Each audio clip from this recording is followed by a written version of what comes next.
Hello everyone. So, we were discussing about heuristic evaluation. In heuristic evaluation, we already discussed about the 10 Nielsen's heuristics. Now, we will discuss about how to apply these heuristics to a particular case study. So, I am not going ahead with how to apply it during the design process, because that's what we already discussed in certain details in the last week, and this being a course on user research, my main focus will be about applying them to understand the usability problems in a particular interface. So, let us look at how to do that. So, first and the foremost part of any heuristic evaluation is you have to select the evaluators. So, recruit 3 to 5 usability experts. Together they will be able to find out about 75% of the issues, against 35% for if you just select one particular expert. Then you brief them on the heuristics. Ensure every evaluator uses the same heuristic set with clear definitions and scoring criteria. Have an independent inspection. So, each evaluator inspects the interface alone, mapping every issue to a particular heuristic. Severity rating. Rate each issue on a scale of 0 to 4, from none through cosmetic and minor and major to catastrophic. Then I will create a consolidated report. So, merge the findings, remove the duplicates, average the ratings and prioritize the fixes for your next design iteration. So, let us look at the severity scale. So, 0 means it is not a problem and no action is needed. 1 implies it is a cosmetic problem. So, what it implies is cosmetic only, no effect on task completion. So, fix if spare time allows. 2 is for minor, it implies users slightly slowed or confused but complete the task. Fix in regular maintenance. Major, 3 is major, so it implies users significantly impeded, some may abandon the task also. So, that must be fixed before the next release. 4 is catastrophic. Users cannot complete the task, data loss or safety risk is there. Fix immediately and ship. If you have shipped already certain things, block that shipment. So, let us look at a heuristic evaluation. So, I will apply these Nielsen's 10 usability heuristics to the live web app which we had shared a few weeks back with you, the map of design methods, the Explorer app. So, what I will do is I have an evaluation target. It is an interactive explorer of 97 user research methods. It gives options to users to filter something, search through something, shortlist and compare methods for a project. So, what I will do is I will do browsing. So, filter by data type, approach, design phase and effort. I will use the search bar. So, free text search across all methods. I will do inspection of open any method for full detail how it comes. I will do a collection, so shortlist methods into my project basket, and then I will compare, view the chosen method side by side. So, all the methods which are presented over there. So, before running the method actually, let me tell you about how the evaluation I will be running through it. So, first I will be identifying scopes and scenarios. So, I already defined the 5 realistic tasks in this particular screen, which is about browse, search, inspect, collect and compare. Then I instructed my experts that they have to inspect through all the 10 heuristics, and they have to perform those tasks while doing the same and create a report. I also asked them to map every issue. And I told them that rate the severity on a scale of 0 to 4, where I also gave them the scale. The severity has to be ranked not just by the fact that something is very severe, but they have to also look at how frequently it is supposed to appear, what will be the impact onto it, and what will be the persistence of it on the problem. And because of this multiplication factor, because this problem appears too many times or the impact is very high and the persistence is very high, that I will get a very high rating score. Then I also tell them that you have to create a report which prioritizes the design interventions that need to be done, and this so they first prepare the individual reports and then they come together and after a mutual discussion create a merged report which tells about the prioritization of for design intervention. So, let us look at what are the key findings that I was able to make as a result of this step that I did. So, I identified that H1 and H9.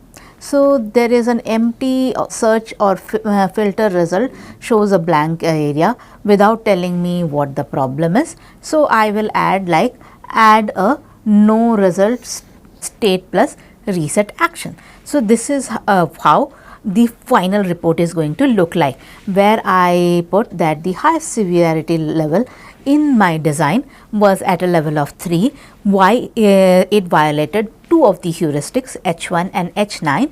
I gave a reason what violation happened and I gave what kind of design intervention can be done by the team in order to fix that.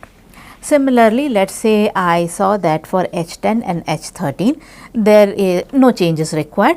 So, I also identified there are certain strengths.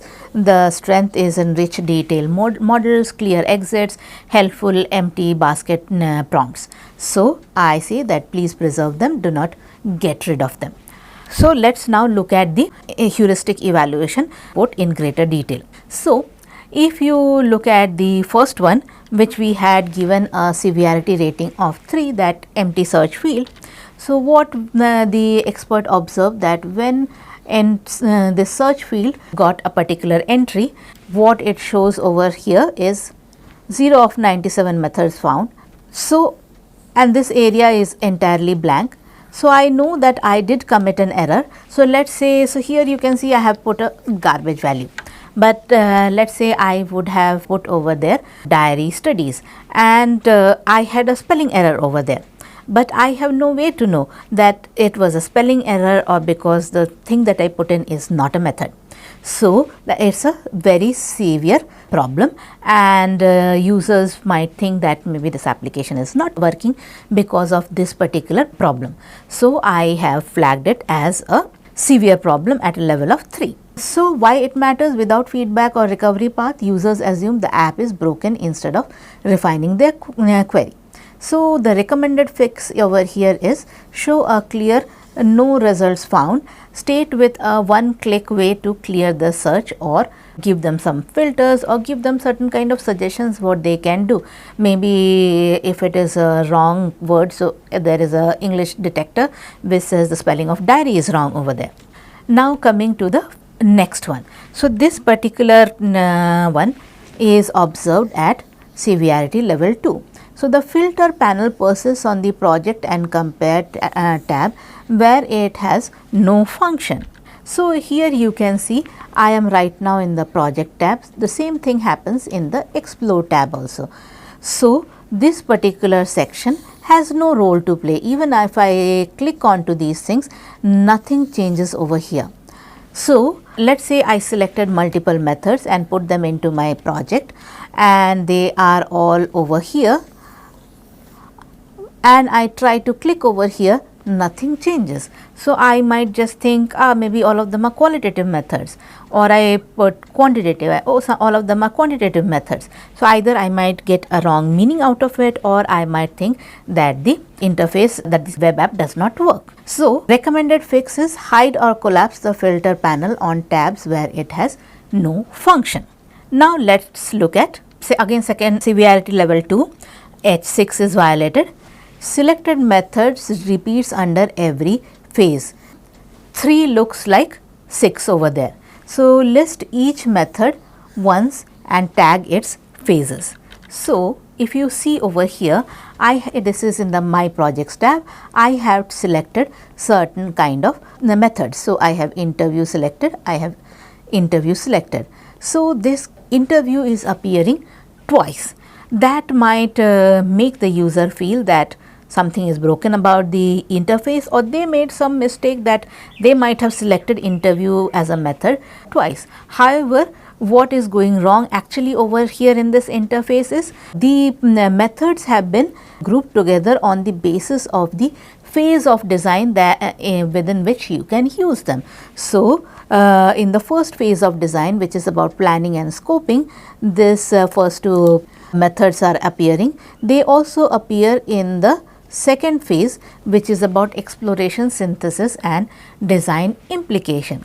So, the sorting in this particular screen is happening on the basis of the phase of design process that you are in, and as a result the same method might repeat multiple times. So, what is the recommended fix over here? Do not do that, because it sends confusion, or user thinks that there is some problem with the interface itself. So, rather what one needs to do is re-look at the way in which you will still give the information of this method can be used in which all phases, but visual demarcation has to be changed. Maybe you use the same kind of method as you used in the home screen, which is all the selected projects shown, and you have small markers which tells that which phase of design you can use that particular method in. Now, coming to the last one, this was flagged at severity level 1. So, what it is doing is there is certain kind of legend related issues. So, you can see that the legend over here is exploration, so that is the color, and you can see that all the colors over here are being used. So, what it implies is the legend doing has not happened properly. Technically, if A/B testing is only applicable for the evaluation phase, then only evaluation phase icon should be glowing over here. Similarly, I have very close by colors. So, I have this color for evaluation, I have a very close by color over here. Secondly, another problem is you can see this says exploration, synthesis and design implication, whereas this one says exploration and synthesis only. So, there is a lot of labeling inconsistency in this particular application, and the user shouldn't have to wonder whether this and this are same, whether this hue of blue is different from this hue of blue. So, the labeling needs to be fixed over here. So, the last page is about what the app does well. So, there is good help and documentation. So, let us say when I opened a particular method, there is a cross over here which gives a clear idea of the exit. There is also rich text focused details over here. When this particular thing is in focus, everything else in the background is not in focus. User feels that there is lot of control and freedom because every state is clearly marked. The visibility state of status H1 is pretty clear. So, the live results that you see are instantly, a count is given to them. There is consistency. A single color code for the 5 phases is reused across cards, legends and detail views. So, I did this final thing about what the app does well, so that the designers know that these are the things which are working well and should not be changed. Even if they are changed, they needs to be changed carefully so that they know that still they work well. So, prioritized recommendation has to be also written down. So, I have given this priority, the third priority, I have to fix it before the next release. So, add a proper empty result state with a clear message and a one-click reset. Then the 2, which is about in regular maintenance, I have 2 features where I have to do that, which I gave the severity rating of 2. Hide the filter panel on project and compare, deduplicate the project list. The one I asked that it should be polished whenever your next polishing cycle is. So, unify the 5 phase labels across legend, filters and detail views. Then for the 0, protect in every change. Keep the detailed modals, clear exits and live feedback that already work well. Now, this was about heuristic evaluation using Nielsen's 10 heuristics. It is pretty much an industry standard. However, there are other heuristic frameworks also which can be used depending on certain contexts. So, say for example, Sniderman's 8 golden rules. It is a parallel general set for interface design, wherein we are talking about strive for consistency, offer informative feedback, design dialogues to yield closure, and support internal locus of control. We also have Gerhard Powell's cognitive principles. Here, cognitive engineering principles aimed squarely at reducing mental workload are being used. So, it talks about automating routine work, present new information with meaningful aids to interpretation. Then comes domain specific heuristic sets. So, depending on the domain at which you are doing your design task, there might be certain domain specific heuristic sets. So, which you need to also pick up. So, let us say tailored sets exist for mobile interfaces, for games, for voice and conversational UIs, ambient displays and safety critical systems, where the generic 10 are not enough. So, choose or adapt a heuristic set to the domain. Heuristics are guidelines and not universal laws, and that is why designers and expert designers are supposed to interpret it contextually and see how contextually it can be modified, twisted, so that you are still able to achieve what you want to achieve. The common pitfalls when you are trying to use this heuristic evaluation, because as I told you, heuristics are guidelines and not universal laws. So, you should be very careful about these pitfalls, because they are not laws, they are guidelines only. So, firstly, using only one evaluator and treating the findings as comprehensive is a big pitfall to avoid. Usually it has been observed that one expert can find about 35% of issues. If you use up to 5 experts, then 75% of the issues will be identifiable. It is not advised to go beyond that, because it will be too much of effort done on this activity. You have to anyways, after doing the heuristic evaluation, doing the major fixes, you need to have user testing also. Don't confuse heuristic evaluation with user testing. It is done by experts whose findings might match with real users, but your real user comes in very different shapes, sizes, and have different contexts than what these experts are in when they are evaluating the interface. Listing problems without the severity rating or prioritization is useless. So, always rate the severity on a scale of 0 to 4. A flat list of 80 issues overwhelms developers, so they will not be able to put a focused effort on the whatever is the highest impact. Evaluating without task scenarios or user context. So, always provide realistic personas and task scenarios to your users, because as I told, task scenarios to your experts, because as I told you, when you are doing heuristic evaluation, you have a particular kind of user and context in your mind. Without that, so if you are having a novice user in your mind, and then you are not thinking about experts. If you are thinking for an expert user, then you are not thinking for the novice user. And if you are asked that you have to first think as a novice and then as an expert, then there is a different frame of mind that the evaluator is in. Applying the heuristics rigidly and ignoring the domain is again a pitfall to avoid. Always check whether there are heuristic guidelines specific to your particular domain or not, and try to see how best to use them, how best to combine these heuristics or adopt them, or to not use some of them. When you are doing heuristic evaluation, you have a choice between heuristic evaluation and many other methods. So, heuristic evaluation takes about 1 to 2 days, where people are trying to see whether rule violation is happening, inconsistencies are there, if there is missing feedback, and if there are error gaps. Whereas user testing might take a couple of weeks, and here the main goal is task failure identification, confusion point identification, workarounds which your users are taking, and their satisfaction. Cognitive walkthrough can take about 1 to 3 days. Here we will discuss more about cognitive walkthrough in another lecture in this week. Here my main concern is I want to identify what are the learnability problems, first user barriers, first use barriers and action sequence gaps. I use A/B testing, which is again testing with actual users. So, again will take couple of weeks when I want to identify quantitatively differences between variance conversion and the time taken to do something.